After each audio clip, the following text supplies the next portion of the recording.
So one of the most common bases for exponential functions is something that's called the natural base, and that is the number e. So you may have seen e before. It's used in many applications such as carbon dating. If you take a finance course, it's in continuous compound interest. And it's an irrational number, like pi, although it's not as popular as pi. So pi, everybody knows, is approximately 3.14, and the formula is the circumference divided by the diameter of a circle. Now e is approximately 2.72. So we will not be having an E day like we have a pi day on March 14th.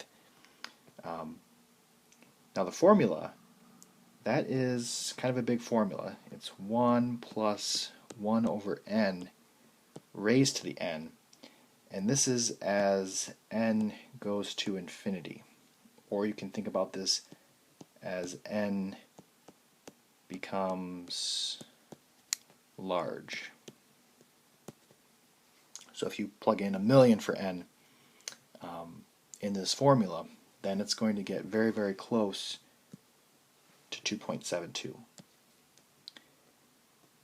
So our calculator has an e key, and they want us to graph it.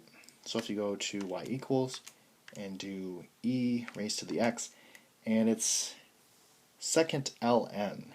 So the ln key right next to the 4. If you do second ln, it's e to the x. And if we graph it,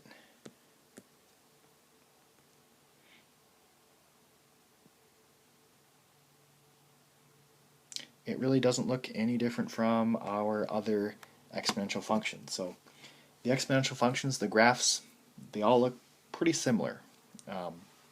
There's slight differences with like the how quickly they're increasing, but the shape is basically pretty much always the same.